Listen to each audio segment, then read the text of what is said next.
Welcome to Plastic Model Mojo, a podcast dedicated to scale modeling, as well as the news and events around the hobby, where we hope to be informative and entertaining and help you keep your modeling mojo alive.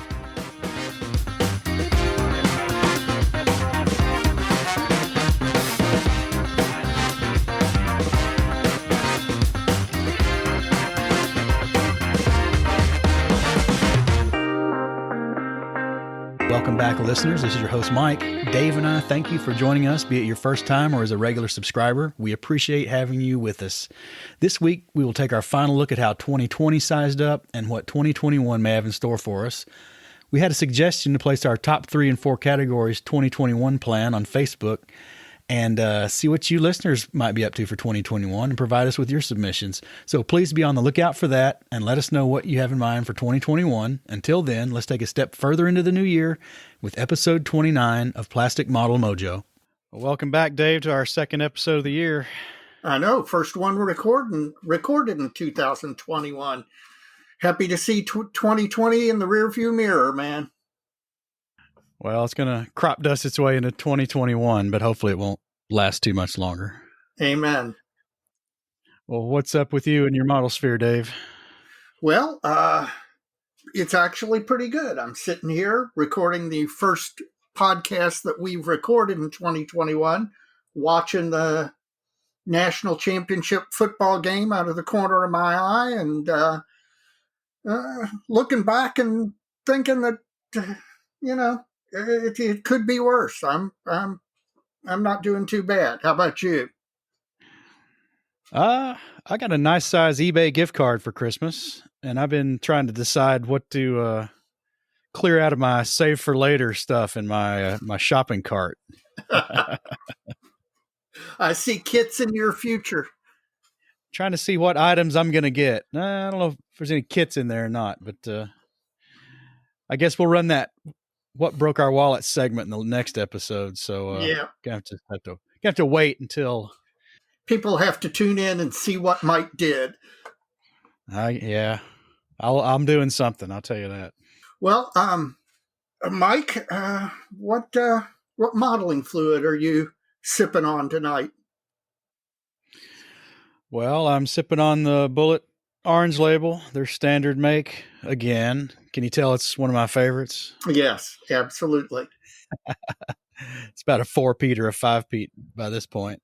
Oh, yeah. But I tell you, though, tonight I'm enjoying it in the big glasses I got for Christmas and the large single ice cubes. And the right glass makes a difference. It's the same bourbon, but a kind of different dimension, I think, because you can get a nose into the glass. Yeah. My normal Bullet glass is shaped like the bottle, so it's got it's wide and narrow. It's an oval shape, so you can't really get your nose in it. So yeah, that's what I'm drinking. I'm enjoying it. I'm going to take it a little easy tonight. Sip on this a while. Sounds good. What about you? Well, Mike, I'm back to beer. I am drinking a Polish beer for the first time. I don't think I've ever had a beer from Poland before. And the name of the beer is, and I kid you not, OK Beer from Oxym Brewery in Poland. It's about 5.6 alcohol by volume. Comes in a tall can. A metric tall can. Yeah, metric tall can. Oh, that's good. That's really good. You know what it reminds me of? Have you ever had Czechvar? It reminds you very much of Czechvar. Okay. Well, I'm familiar with that. It's a full body pale ale. I can imagine. If it tastes like Czechvar, I can kind of get my head around that pretty easy. How'd you get hooked up with that one? Well, I was in Total Wine picking up a 6-pack of Gumball Head in the bottles. Because I can get it in the cans at Kroger, but I can't get the bottles anywhere but Total Wine, and I prefer the bottles. And so you know how they have the beers from all over and stuff, and that you can buy singles of. And I thought to myself, you know what? I've never had a beer from Poland. I wonder if they have any. And so I walked over and I saw it, and they've got it. And this is actually brewed and canned in Poland. This isn't one of those ones like Sapporo where it's brewed in Canada and just has the Sapporo label, but it's actually brewed by another brewery up in Canada. This is actually brewed in Poland and imported from there. And apparently the brewery's been going since 1845. So I think this will get me through the episode for sure. Not sure what Polish beers I've ever. I got some good Polish resin, but not Polish beer. Yeah, totally different taste profile. Well, Dave, we got just a ton of listener mail again. Great. Let's get to it. Let's guess we ought to get on into it here. Yeah. First up is Jamie Favron from Midland, Ontario. We get quite a bit from Canada, and this week's no exception. Hi from Midland, Ontario. I just want to say I enjoy your podcast that I found on Spotify. I recently got back into modeling after 20 years absence and liking it so far, and just a happy new year to us, and cheers.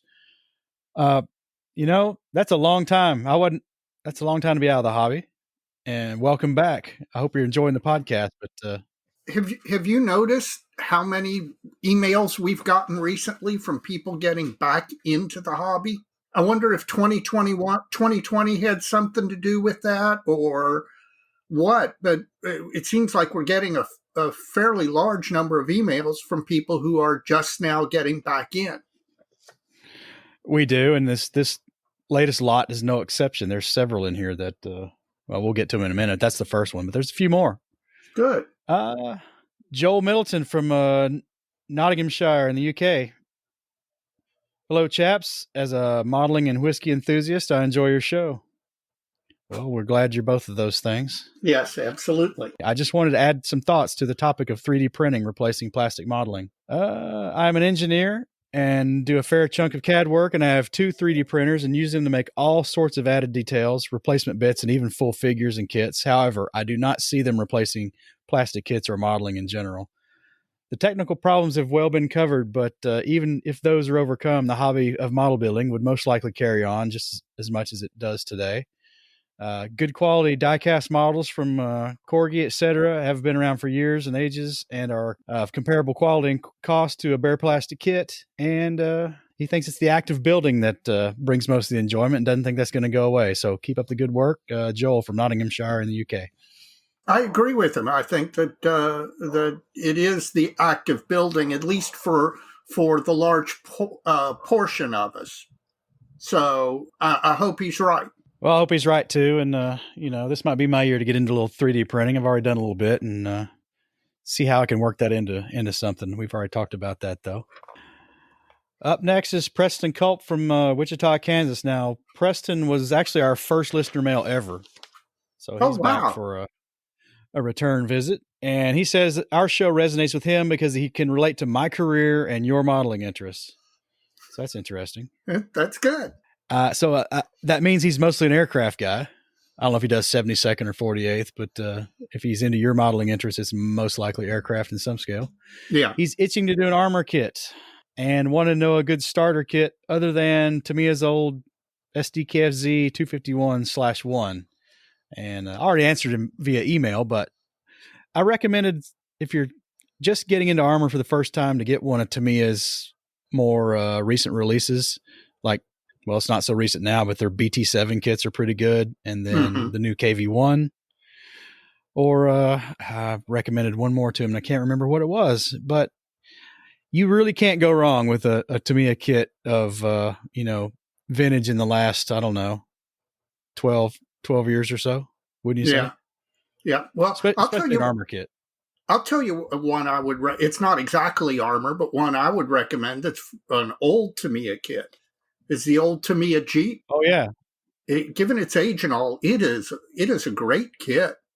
Easy to go together. You can, there's lots of stuff aftermarket for it if you want, but you can build it straight out of the box and it turns into a really nice kit. Moving on, we've got Duncan Young from Guelph, Ontario. I hope that's the right pronunciation. It is, I believe. We get a lot from Ontario. It's like the modeling hub of Canada. A lot of good modelers up there. He congratulates us on our successful first year and wishes us Happy New Year. And he says he's been a regular listener since last January after hearing about the show on the Bench and Scale Model podcast. So there we go. That's the support from those two guys, those two podcasts we were mentioning in our last episode. Yep. Spreading the word. Another return kind of guy dove back into the hobby after 2 years. Oh, he dove back into the hobby 2 years ago after being occupied by normal life distractions for the past decade or so. It took a prompting by his lovely wife, so hats off to her. Amen. He's mostly World War II armor, mostly, he's also liking Canadian subjects used in Afghanistan. He rejoined IPMS Hamilton, which is based at the Canadian Warplane Heritage Museum. Yeah. And they're the sponsor of the Moosaroo Cup, which is the competition so far between Scale Model Podcast and On the Bench. There's rumors that might get expanded in the coming years. We'll see. I hope not. He joined, we already said he joined the IPMS Hamilton Club, but he also signed up to be the club's secretary, and he's got memberships in both IPMS Canada and AMPS. That's great. That's fantastic. He's getting his societies in. Yeah, it is. Favorite discussion topic of 2020. He liked episode 24, Fear and Scale Modeling. Fear and Self-Loathing in Scale Modeling, I believe, was the actual title. And that's the one we did with Jim Bates. Jim Bates. Yeah. And along that line, I aspire to be a good modeler. However, the barrage of highly finished models on various websites and magazine covers can be intimidating at times and does fuel the fear of failing or wasting a good kit. Like other listeners have noted, since the episode aired, I have resolved to adopt Dave's moniker. So what's your plan for getting better? I may not dig into the Dragon 135th scale Tiger 1 kit with all the aftermarket bits that I've been hauling around for all these years right away. Even though, according to ScaleMates, it's been reissued and reboxed at least half a dozen times since I purchased it in 2005. That's probably true. Yeah. But I do have a few intermediate projects in mind that are geared toward developing specific skills. What do you think about that? A, that's fantastic. B, I completely agree with him. C, I don't want to overclaim credit for what you're planning for getting better. Jim Bates actually relayed that to me because one of his fellow modelers out there in Seattle said it to him, a guy named Tim Nelson, who does really fantastic models. But you know what? I really do think that is the attitude to adopt to keep your modeling going, because it's real easy to have it peter out if you hit a roadblock or get a little frustrated or, something doesn't turn out quite the way you hoped it would. And in the scheme of things, these kits are, even an expensive kit is not that expensive. If you screw it up, you go out and you get another one and you do it again. He also goes on to goal setting for 2021. I'm very much driven by completing projects and measuring success by achieving milestones. It's basically what I get paid to do. So apparently he's got some avocation that's got some similar kind of structure around it. But anyway, so your 4 questions to map out 2021 outlined in episode 28 worked well for me. So here goes my plan for 2021. So, last time we had top 3 projects in our preferred scale and genre, and Duncan's are finishing his 135th scale Matilda Mark III, finishing his 2020 club group build, opposing forces. Let's see what this is. TACOM's T55A. And probably later in the year, he wants to build AFE Club's Churchill Mark III and Canadian markings for the raid on Dieppe, Operation Jubilee. That's actually a subject I'm actually interested in as well. So me too. Good luck knocking those out. Yes. Hope you get them done.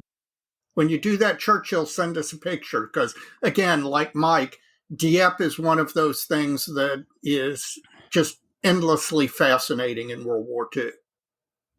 So clearly he's a armor guy because his top 3 projects outside of his preferred scale and genre are Tamiya's 48th scale Spitfire Mark I, Tamiya's 48th scale A1 Sky Raider in the Vietnam era markings, and a 1/350th scale Soviet Typhoon submarine because he's a huge fan of Hunt for Red October. Yeah.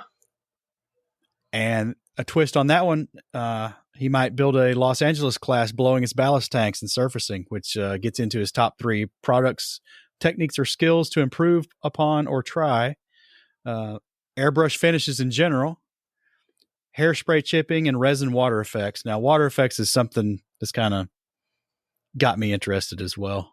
Yeah. Well, I think there's been some big advances in the last few years.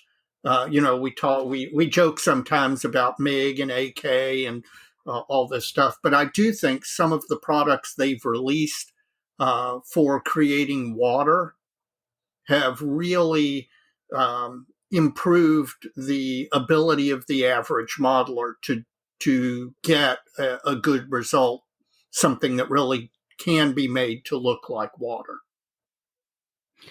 And finally, his top 3 activities within his model sphere to attempt. He wants to start a quarterly club newsletter. And if the vaccine and border restrictions resolve, he wants to head to IPMS Nationals. And this last one's the hardest one of all, keeping the stash under control and focusing on projects at hand.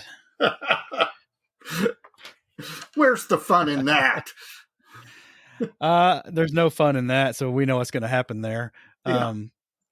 I wish him luck on the quarterly club newsletter. Now we do a monthly newsletter, and we were a team there for a while back several years ago, and that was a lot of fun.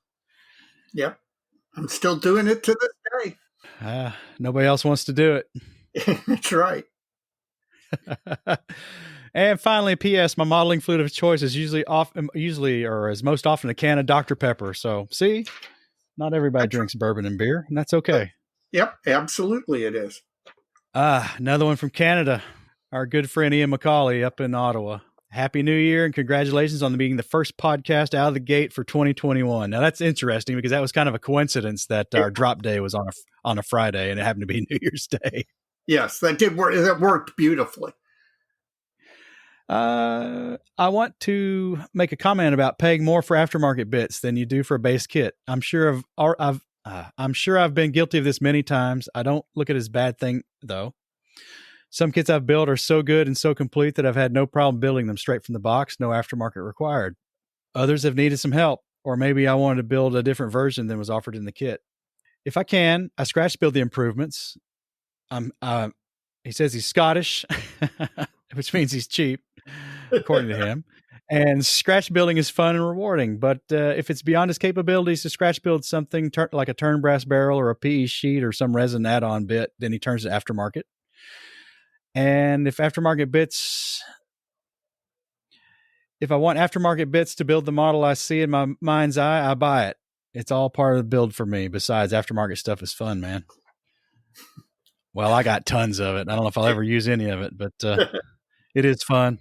Aftermarket is fun if it fits the kit.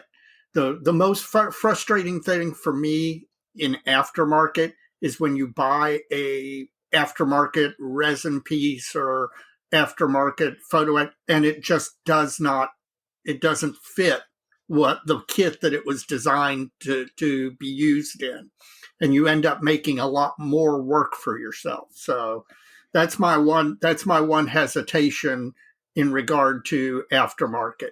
There's good aftermarket and there's bad aftermarket, just like there's good kits and bad kits.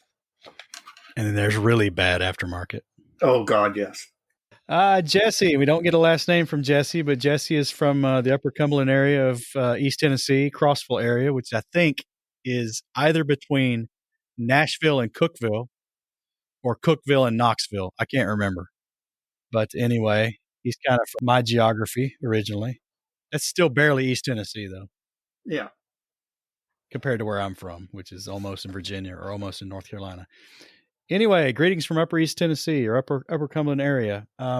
He sent us a lengthy email, so I'm going to cut into some of his key points. He builds a lot of stuff and says it's pretty much any topic is fair game as long as it's metal, but it's not all about the shine. Scratch building and attempting to find a pony in the pile of manure from a Lindbergh or Old Revell or AMT kit is an excellent way to learn, in his modest opinion. He says, trust me, if one attempts a Lindbergh Robert E. Lee steamboat, almost every model building fundamental gets a workout and the modeler takes a sense of accomplishment. Most people would probably toss it in the garbage after opening the box, but $20 or so, it's no huge loss for a huge kit. I built that kit when I was a kid. I built it for my dad. He says he had to put pieces in the oven to warm them up and reshape them. They were so bad. And then he goes on, for those looking for an excellent source suitable for all scales and topics, for lighting, wires, and metal tubing and rod and all that kind of stuff, check out engineering.com. And that's capital N and then Gineering, Gineering. Capital N, Gineering.com. They focus primarily for the model railroad community, but their stuff works on everything for any scale, any subject, and they're well-established U.S. outfit with quality products, and they provide all the info and specs you'll need to put it all together. So a lot of sci-fi guys might be interested in that. Yeah, I have to take a look at that. Up next is Bill, and Bill doesn't give us his last name, but he's from London, Ontario. So another Canadian this couple of weeks here. He's another longtime absent returnee. In his case, he says it's 40 years since he's been in scale modeling.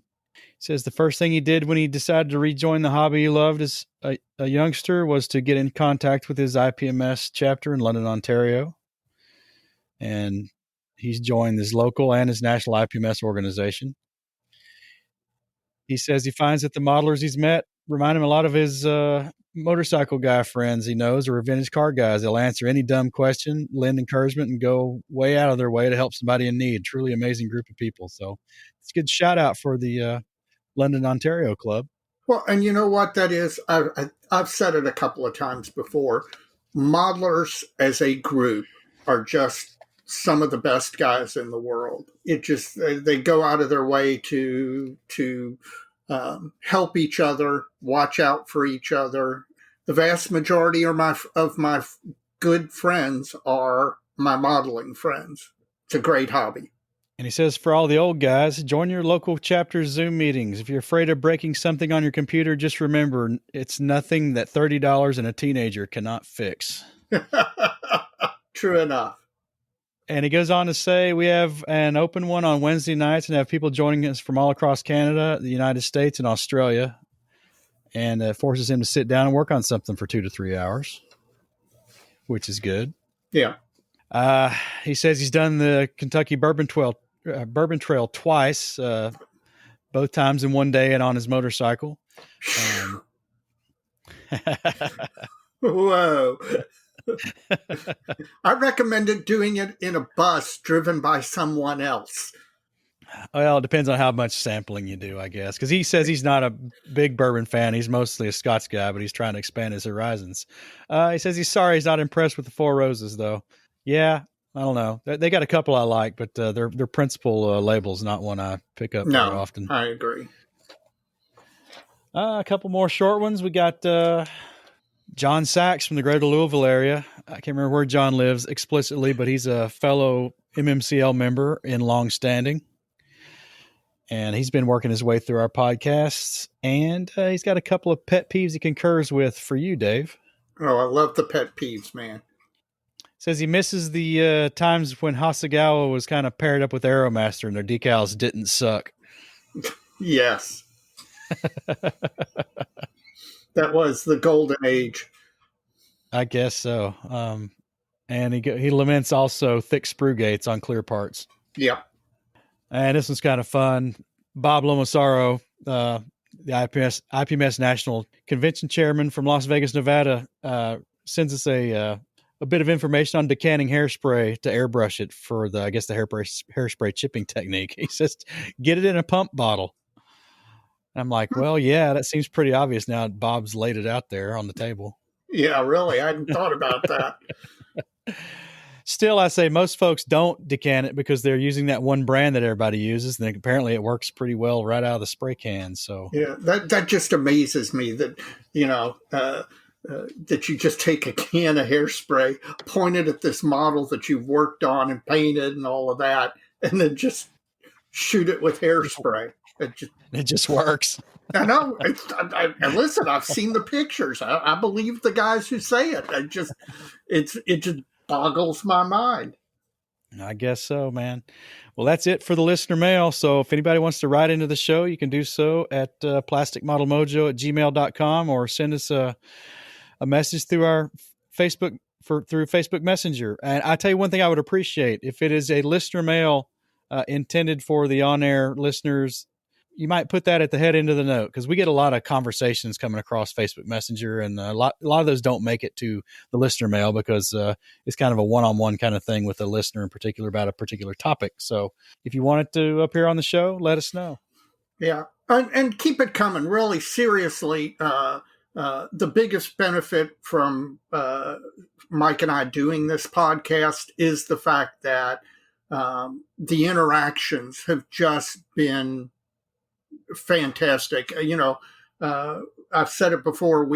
Or at least I, wanted to do this podcast to help keep my modeling mojo going, and I will tell you, I did not anticipate how much the interactions with the listeners really do get the model juices flowing. We get into some really good email exchanges and Facebook Messenger conversations with guys, and it's really motivating. So please keep doing that. And while you're doing that, if you would, at the end of your end of listening to this episode, if you would take a moment and rate the podcast on whatever podcast app you're listening to it on, give it 5 stars to help us grow its visibility. Our listenership's been growing and growing and growing, particularly these last few months, and we'd like to keep that going. So if you would do that as a favor to us, we'd appreciate it.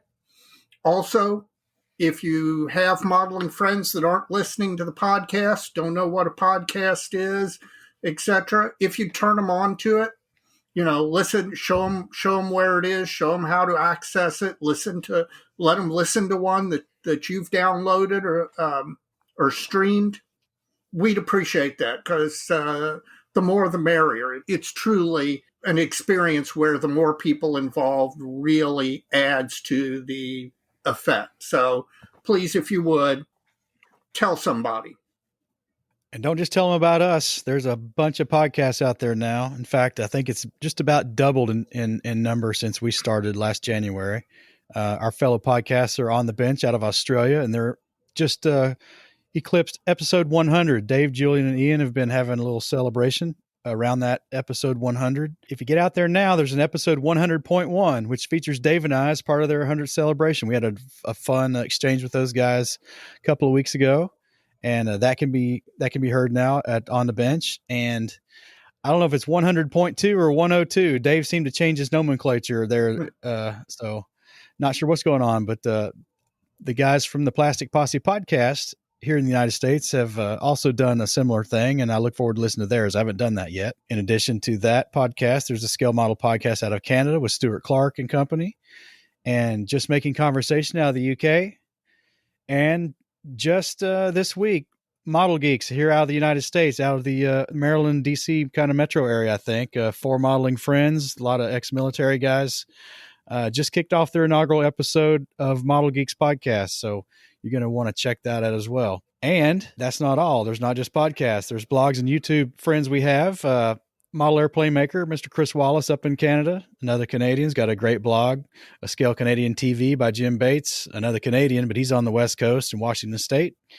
And Sprue Pie with Frets from our often contributor Stephen Lee is the most recent addition to that lineup. So if you like blogs and interesting conversation around the hobby of scale modeling, check out all those as well. And once you've done all of that, one last thing to do, if you are not a member of your national IPMS organization here in the U.S., that's IPMS USA. In Canada, it's IPMS Canada. Wherever else you might live, I'm sure you have a national IPMS organization.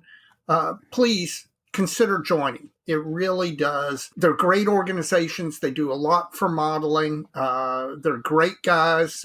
It can connect you with a wider group of modeling friends.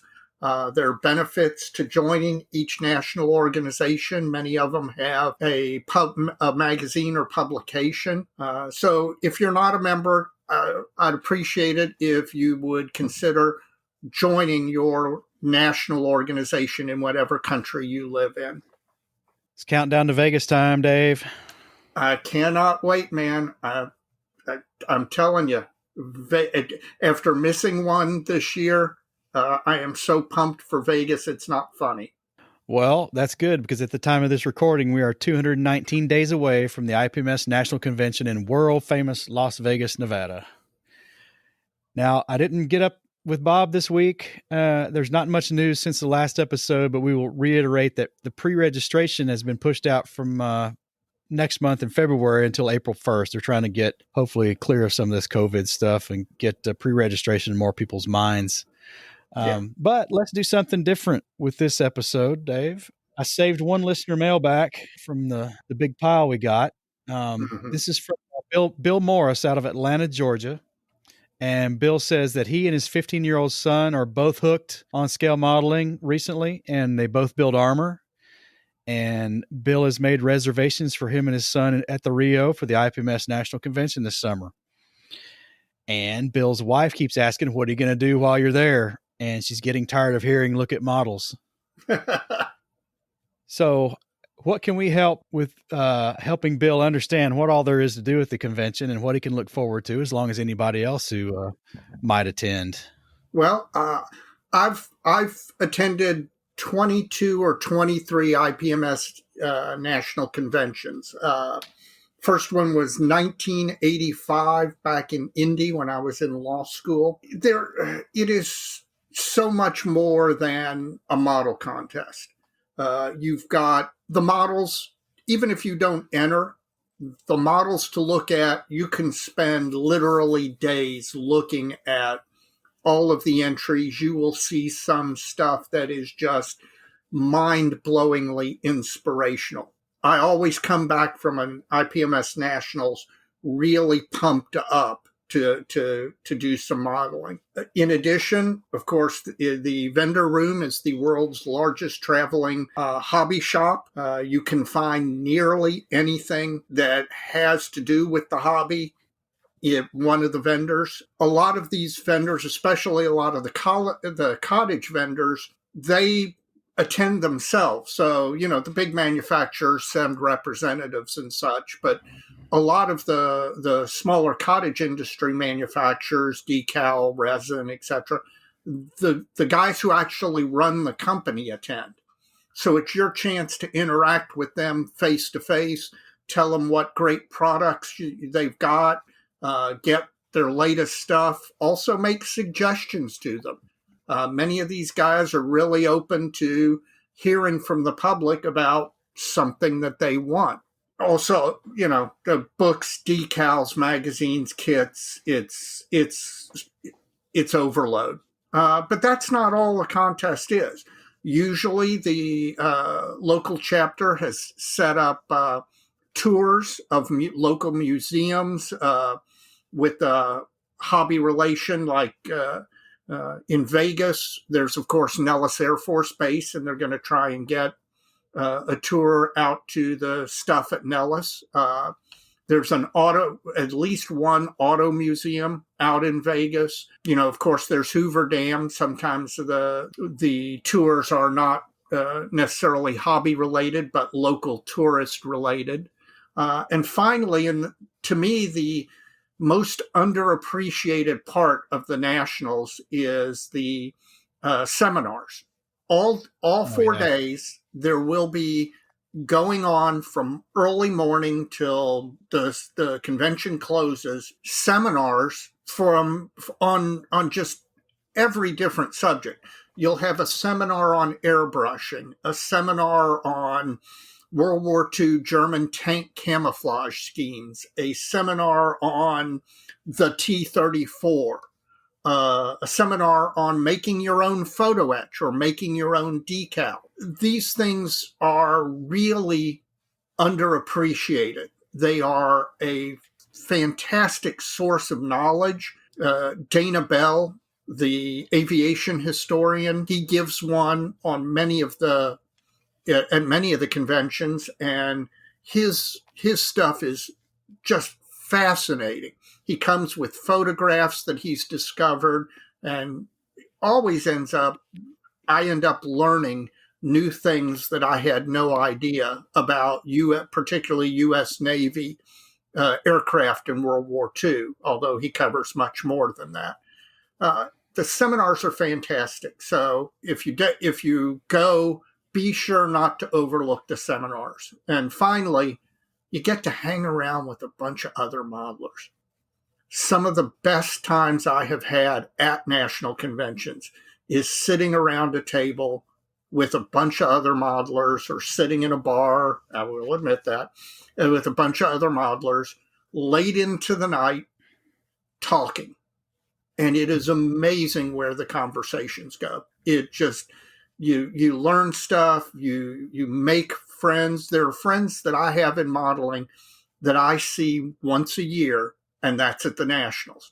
And while we interact over the internet and stuff like that, there's nothing like that chance to get face to face and share our love of modeling. So I highly recommend going to a Nationals. Well, there you have it, Bill. I concur with everything Dave said. So straight from the horse's mouth. Glad you said mouth. Mike, has your benchtop been active? Not as much as I like. It's slowed down a little, but it's still got stuff happening on it. Let's start with the E16A1, the Paul, the Ziyun, the Paul. The last we talked about the E16, I'd gotten the floats on it. And since last episode, I've now got the filling done at the lower boots or spats at where the struts meet the floats, and it's ready for the first real shot of primer, the first kind of full coat. I've been spot priming it and sanding it along the way, but it's ready for an undercoat. But my Tamiya rattle can has gotten a little low, and I got a little scared I was going to get a spatter or some other anomaly from using a near empty can, so I'm waiting on a replacement, which might be part of what I bought with my eBay gift card, but we'll talk about that next time.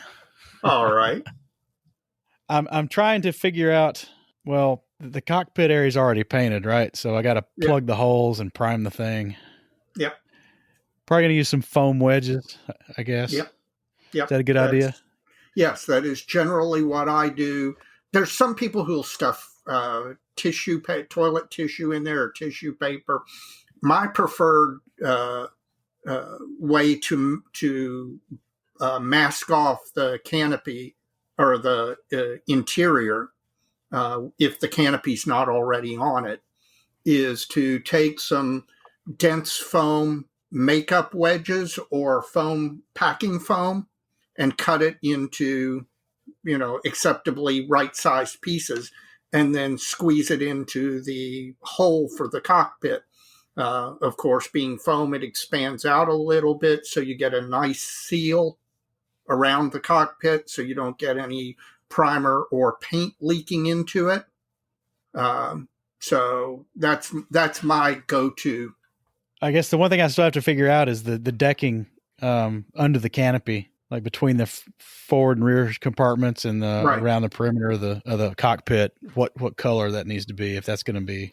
Well, in general, in the front of the cockpit, where the front windscreen extends over the front of the fuselage, that's usually almost always painted black on Japanese aircraft. Simply, obviously, it's that way in most aircraft, simply to cut down on glare. Now, if the canopy extends over the back of the aircraft, like in the Tamiya Zero, or like in a Mitsubishi Zero, there's the turtle deck in the back where the canopy extends over the rear of the cockpit area and onto the back fuselage. In most cases on the Zero, those were painted in the camouflage color, whatever the underlying camouflage color, although that varies too. I don't know if there are a whole lot of pictures of the color pictures of the Paul that would tell you exactly what they did in regard to the Paul. Yeah, there's not many pictures at all, period, really. Yeah. So I think you're safe making one of two choices back there, either the green of the rest of the camouflage or black anti-glare. Well, we'll see what I do. Okay. Moving on, my Zis 2 anti-tank gun. I've begun the oil paint work. I've done the wheels and I've done the lower shield of the split trail, but I end up breaking the stinking lower shield off again. There's virtually no mounting points for that thing. It's really that piece glues on the inside faces of the hinges, and that's all that holds it on. So Yeah. it's not going to go back on until I've completely painted the model. I think that's a wise choice. Sounds like if you've knocked it off twice, that sounds like a wise choice. Yeah, it's not not much. I haven't broken it though. It's just it's come off at the glue joints. Right. And I'm waiting on a replacement from Optiling 501 oil paint, the one I've griped about in past episodes that came in the mail as a bunch of dark green sludge and wasn't really oil paint, and I really need that to get moving again. So that has shipped and should be arriving here shortly, and I'll pick up pace on this again. So currently, as it stands today, I've got 2 in the paint phase and none in the build phase. Now the E16 will return to the bench, or at least the catapult will, when I finish putting that all together, and so I can start painting it. And the Zis base is going to be on the bench shortly because I've got some building to do for that. So I'm kind of wondering if it's time for a new start, Dave. You know what? That's usually my attitude. Is I want to have at least one thing in assembly while while I've got something in the paint booth, because there are some days that either you don't have enough time to do, to break out the airbrush or break out all the weathering paints and paint something, but you still want to do some modeling. And construction gives you that option because you've always got the ability to sit down for 15 or 30 minutes and cut glue and sand. So I always recommend having something on the construction side of the bench.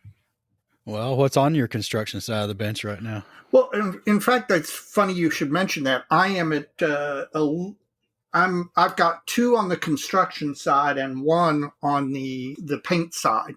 The one on the paint side is my M30, which just got, thanks to the arrival of my bottles of Mr. Color Leveling Thinner, the M30 got its base green coat, which means I'm not far behind you on the Zis 2. And if I manage to finish that M30 before you finish your Zis 2, you'll never hear the end of it.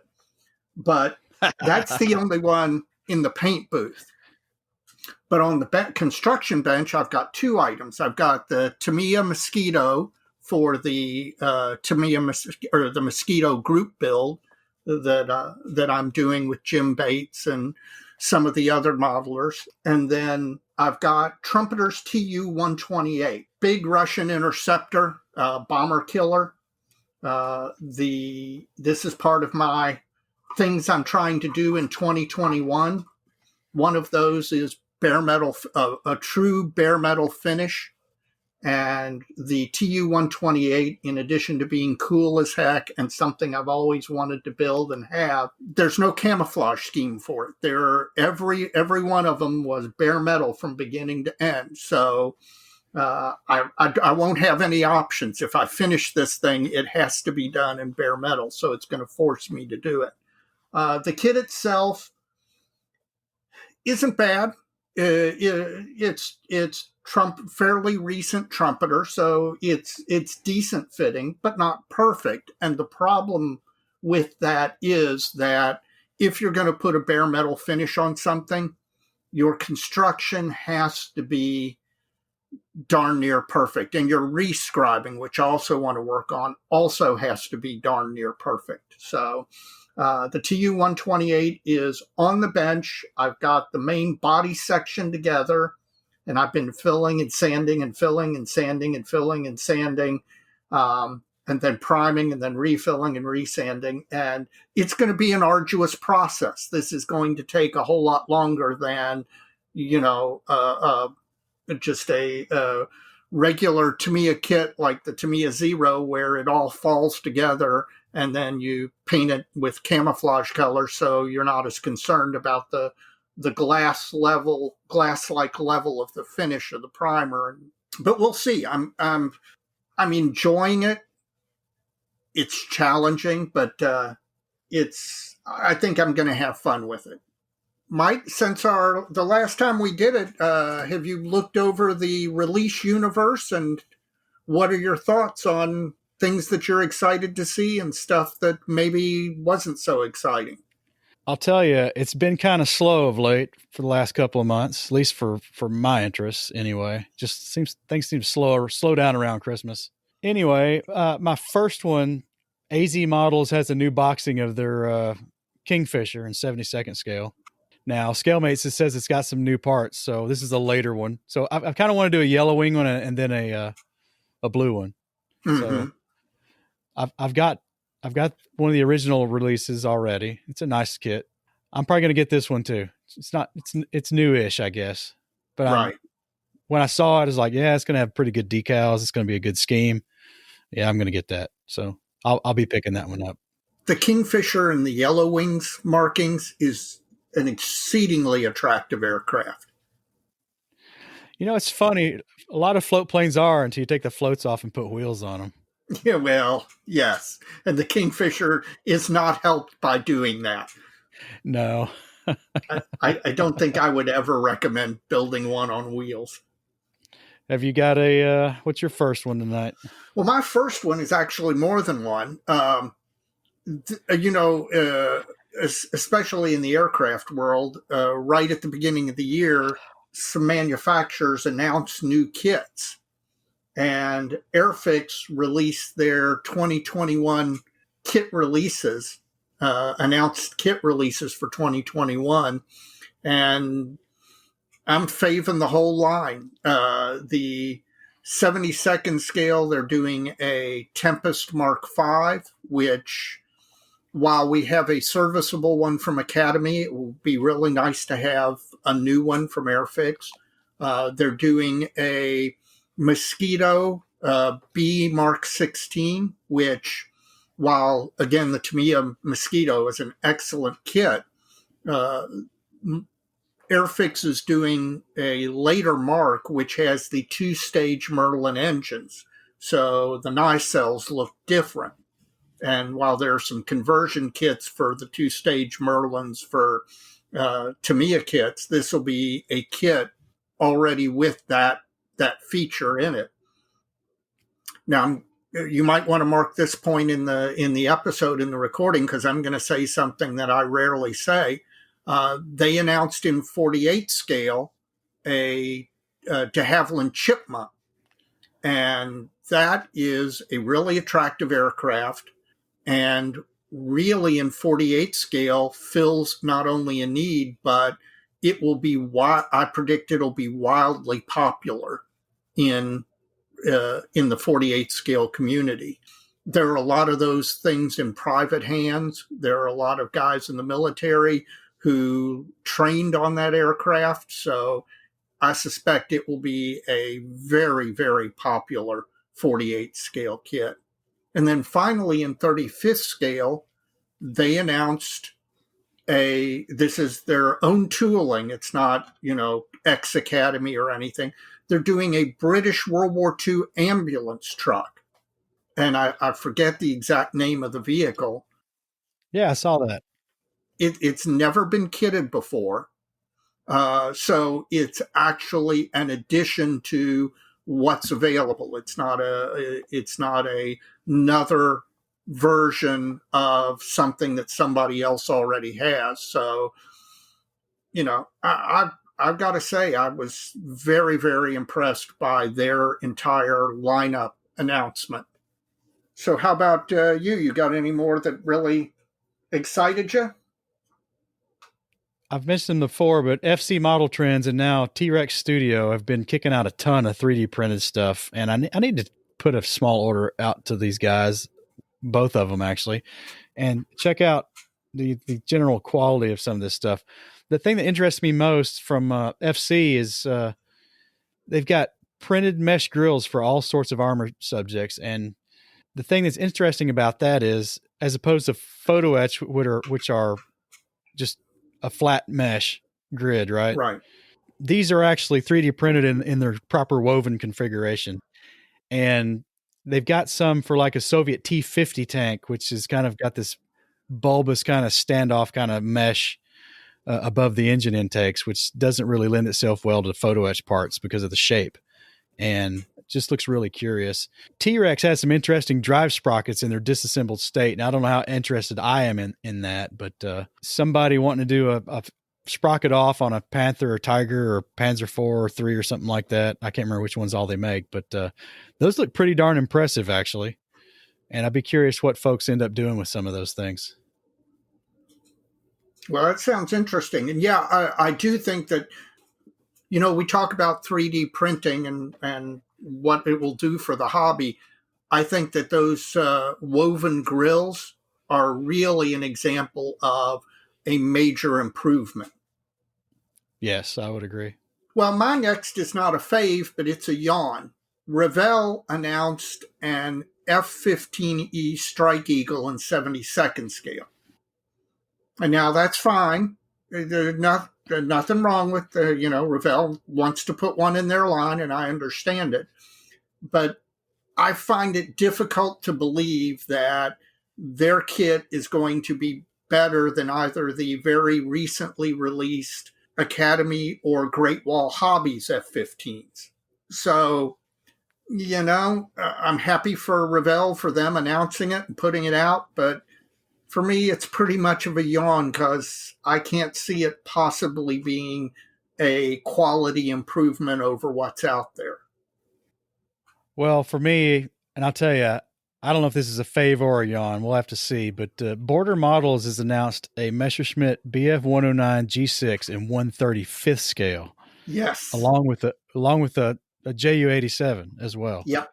It's going to be real interesting to see where this goes. What do you think? I don't know if it's a fave or a yawn. I don't know where this is going to go. It's interesting. I think it's interesting. I think they were smart to start with World War II German, 109 and a JU 87, probably the two that most have diorama possibilities with the armor kits that are out there. In general, other than some 35th scale helicopters, most aircraft kits are 32nd scale. And yes. And I could see this being a hit. Kind of like when Tamiya went into 48 scale armor. I always thought that was a very smart move. This is kind of the reverse of that, going into 35th scale aircraft. And I could see some limited popularity for it. I could see a 35th scale Fiesler Storch I think there already is one. No, there's a 32nd scale. There's not a 35th. There was a TriStar kit released in 35th scale. Was there really? Okay, I don't remember that. Trumpeter may have it now, but anyway, back to these. I think, I would say that 35th scale people already making 35th scale figure sets are more apt to make sets for these aircraft than for somebody to come out of the blue and make a 32nd scale figure set for the current kind of standard within aircraft modeling. I agree. I think that I would not be surprised as soon as these kits hit the market to see somebody like Alpine doing 35th scale crewmen or ground crew. Or even Mini Art or Masterbox in plastic, right? Yeah, true enough. Well, how Mini Art is going to eventually do everything in 35th scale. I expect at one point. I expect at one point to walk into the hobby shop and see a release of 35th scale modern model geek. And I'm going to look at the box top and it's a picture of the back of my head looking at my computer, speaking into this microphone at my bench top. 35th scale podcasters. Well, that's all I got for that. I'm going to see how that one goes. Aircraft in that scale are kind of big, so I don't think that's going to interest me too much, but I'm sure there's going to be some amazing things done with it, and I'm curious to see what kind of ripples that puts in the model pond. Yeah, I agree. Well, for our special segment tonight, we're going to revisit what kits we need. We're going to revisit 2020 and then talk about 2021 a little bit. So, how'd 2020 go, Dave, for you? Do you remember what your top three were? Yeah, well, you know what? When you suggested this topic, I really hadn't put much thought into it. But then I went back and I thought and looked back, and I was amazed at how many holes got filled in 70-second scale in the 2020 and now 2021. For the purposes of this discussion, I am going to assume that anything that's been announced but is not yet out will eventually come out. But a lot of holes got filled in 70-second scale in 2020 and then the early 2021 announcements. We now have a Hurricane Mark 2B and 2C new kits. We've got a B10, which, the only previous incarnation of that was the Williams Brothers kit that has to be 50 or 60 years old. We got we got a C-130, a modern C-130, and we clearly set up to do a lot of different versions of the C-130. We have announced a P50 early P51 BC from Arma. We got the FM2 from Arma this year, which was out of the blue and was really utterly. It's the most widely manufactured of the Wildcats, but yet was utterly unrepresented in 70-second scale, other than some short run stuff prior to that announcement. It was a banner year for 70-second scale aircraft. I'm pretty amazed at when I stop and look back at how many things that we really truly were at the top of a lot of guys' lists actually got released or announced in the case of the early 2021 stuff. Almost to the point where it's hard to think of things that we need to fill the remaining holes. There are some. I can come up with a few off the top of my head, but I got to say, 2020, for being such a crappy year in so many ways, was a near banner year in 70-second scale aircraft. What's 35th scale look like? Well, there were a lot of interesting releases that weren't on my kind of top list, but appreciated nonetheless. As far as my original top three from our episode in January of last year, I got skunked. So my first one was a new state-of-the-art T-34-76 from the Stalingrad Tractor Factory 1942 model. Now, there's still no new kit. However, after we dropped that T-34 interest group episode, I managed to pick up the TMD resin kit.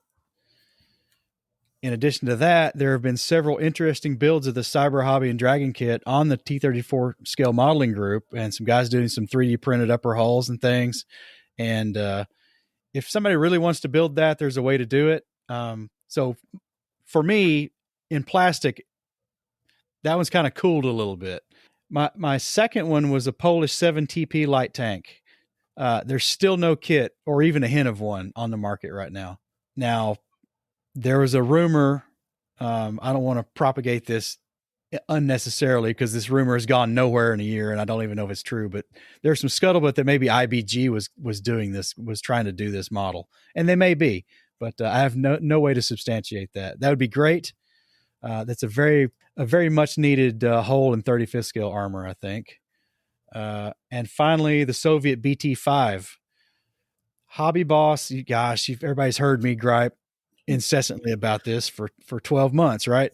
Hobby Boss has wrung out about everything they can run out of their BT2 chassis.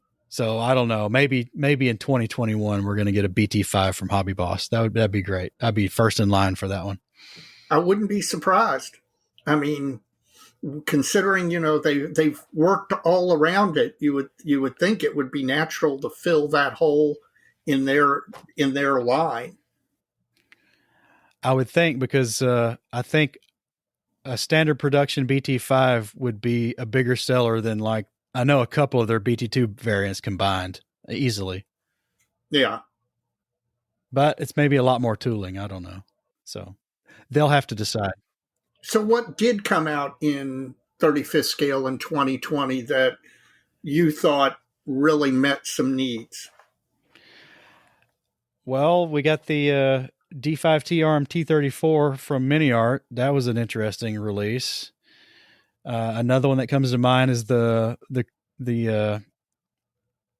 Crusader. I think it's a Mm-hmm. Mark III Yeah. from Border Models. That supplants a really old Italeri kit, and just there's just been a whole recycling of typical the standard fare German Sturmgeschütz 3, Panzer 3, Panzer 4 that have come out and just really raised the bar on all those subjects as well. So a Yeah. lot has come out in 2020, just not the three things I was really hoping to see last January. Well, who knows? The announcements for 2021 have just started. I think we just got ICM's announcements in the past couple of days, and we've had Airfix, but there's still a lot of manufacturers who have not told us what they're going to do in 2021. Well, do you have anything on your 2021 wish list that's not already announced?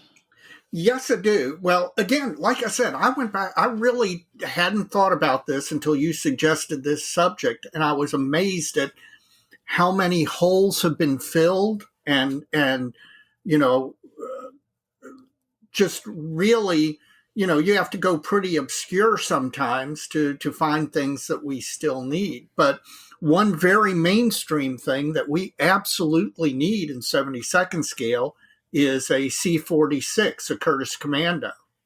That's another one where the only kit is the very ancient and very difficult to build um, Williams Brothers kit. The thing was used a lot in World War II. It's not as famous as the C-47. It was very important in the China, Burma, India theater. Uh, there are just tons of post-war airliner schemes for it because it was used as a airliner forever. Um, but it's one of those things that is out there and is just a pretty gaping hole in the 72nd scale aircraft market. So I'd like to see somebody take a shot at that. Who knows? How about you? Well, my first bullet for 2021 is to clean up the 2020 list. I really want to see a BT5 and a 7TP from somebody Yeah. this year. That'd be great. So that's my rehash. Um, to get above that, though, I just mentioned MiniArt's D5T ARM T34, but they did a summer 1944 version, which has a pretty substantially different turret than the prior versions. I really wish MiniArt would roll that back to the model 1943, the first production model, the D5T ARM T3485. Uh, Mm-hmm. MiniArt's release kind of surprised me because I really thought the one I mentioned here, the Model 43, would have been the more popular version. But they chose to do what they wanted to do, and that's fine. I got a feeling they're going to do it eventually. I just don't know how high it is on their priority list. So you got another one? Yeah, and this one now. I had said I'm assuming everything that has been announced will truly be released, but this one is actually something that was announced a couple of years ago, but we have yet to see. And that is Kinetic announced a C-17 Globemaster, the U.S. Air Force's current heavy lift transport aircraft. And they announced it, and then it just dropped into limbo. And given the ubiquity of C-17s in the Air Force and the Air National Guard units, I am convinced that it would sell as well as the Zvezda C-130s are going to sell, which is going to be out of this world. I do think Zvezda probably just by releasing this modern C-130, it's a license to print money, and it's not a cheap kit. So I think Zvezda is going to end up doing very well with that kit. And I think Kinetic could do the same if they go ahead and actually get the Globemaster done and released. So that's another glaring hole in 70-second scale. My final one for my kind of top three is also in 70-second scale. I would like to see a U.S. battleship turret in 70-second scale in plastic. Now, I've got an itching that... Who's doing those? TACOM? TACOM, yeah. I got a feeling they're going to do an Iowa or a Missouri turret, probably. But that's not what I want. I want either, you know where I'm going with this. I'd like to see a Nevada class number 3 turret, which is a smaller 2-gun turret that had the catapult on it. Yeah. Or a Pennsylvania class turret, like was on the Arizona and the Pennsylvania, clearly. Yeah. Which also had a catapult turret, but is a bigger turret. Yes. One of those, or both, but one of those that'd be fabulous. I'd love to see that. I think that I suspect you are correct. I suspect that given that they've done a Yamato and a Bismarck, I suspect you will probably see a U.S. turret, and then you'll probably see a British turret from one of like the Prince of Wales or the Nelson class turret. But I suspect you may be right that the turret we get's in Iowa, and I'm like you. I would much rather have a 70-second scale turret from one of the pre-39 battleships. Now, I know if they do an Iowa or a Missouri turret, yes. Inchai is going to be happy as can be, given his service on the Missouri. But I've got to think we're going to get one. I agree. The first one's not going to be one of these dreadnought turrets, though, is it? I suspect you're right. I hope you're wrong, but I suspect you're right. Because somebody would aftermarket a catapult if they do it.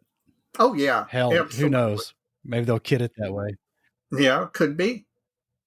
Well, you got another one? Yes, and this one's okay. This one's a little outside of the box. It's something that is doable, something that I think somebody should do and could make good money doing, but it's not quite as mainstream as some of the other stuff. I would love to see a manufacturer do a 70-second scale USS Ward.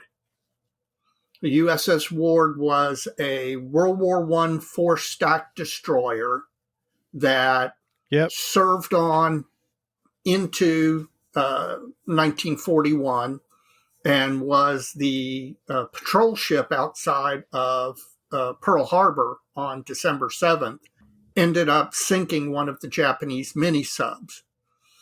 It would be a big ship, but it's not out of the question big for molding and all of that. It could definitely be done. It would be something of very high interest. You could also do a conversion of it to its later configuration where it was an assault landing ship. That's a piece of history that kind of screams for somebody to do in 70-second scale. Because in 1/350th and 1/700th, it's incredibly small and not very impressive, where in 70-second scale, I think it would make a real impression. So that's my outside the box, long shot, keep my fingers crossed, I hope, model for 2021. So we'll see. Well, we'll keep abreast of all the announcements, and hopefully some of these show up. But I think at this point we've rung out the new year as much as we're going to ring it out on this podcast, because we're going to be into February here soon enough. I think we got one more January episode to drop, but yeah. It's time for us to start putting some models together, Dave. I completely agree, man. I completely agree. We're, at this point last year, you and I both had one kit finished. Just about, yeah, we did. That's kind of sad, but I have confidence in both of us that we're both going to get something finished within the next couple of podcasts. I hope so, Dave. I think this is going to be painted here pretty soon. It won't be on a base, but maybe I can get it done before you get yours painted. I still love your base idea on that Zis 2. I cannot wait to see you do that. So, Mike, you have any shout outs for this episode? I do have some shout outs, and I'm going to lead off again with our financial contributors to Plastic Model Mojo, because we've got a few more. We've got John Ozichka. I hope I said that right. I'm not sure. If I didn't, John, I'm sorry. We have Lee Fogel, who's from our own club. So Lee, thanks for that. Terry Wilkinson, Duncan Young, and Barry Fleet. I think all these guys are first-time contributors to Plastic Model Mojo. We've also have a couple repeats who've hit us again. You know who you are. I'm not going to mention you again, but thank you very much. It's all very appreciated. So all you guys, the first-time contributors, and especially the guys who've hit us up more than once, really appreciate it. We kicked off that donation button in October, and the response has been very generous and very humbling, I must say. And anyone who would like to follow in the footsteps of all these guys, all these great modelers, you can do so at plasticmodelmojo.com.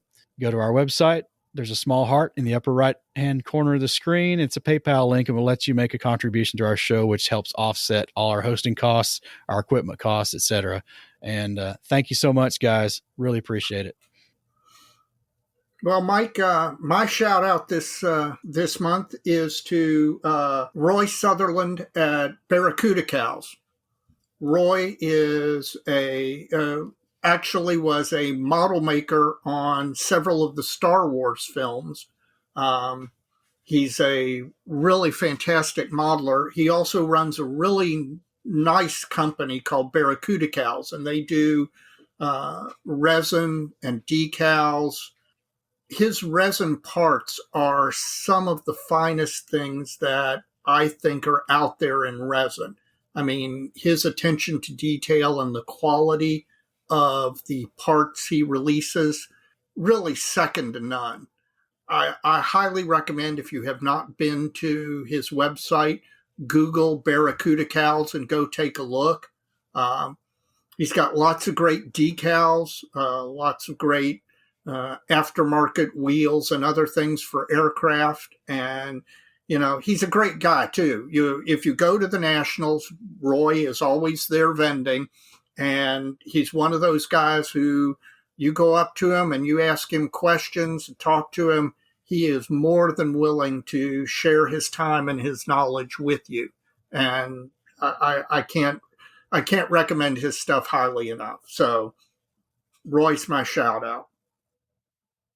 Well, and seeing how we're still kind of talking about 2021 and 2020, our first year, I just want to thank everybody who's joined us at Plastic Model Mojo as a listener or a guest or whatever. It's all been a lot of fun, and we really look forward to this coming year, and really hoping that the model show activity picks up again here in the fall, and we can take this out to the field and see what we can do recording live and getting some more people involved. I am looking forward to that. That is one of the things I'm most excited about for 2021 is getting to set up at a show and sit down and interview some people and do some live interaction. All right, Dave, that's going to wrap it up tonight. As they always say, Dave, so many kits. So little time, Mike. See you next time. All right, well, we'll catch you next time, Dave. Have a good one.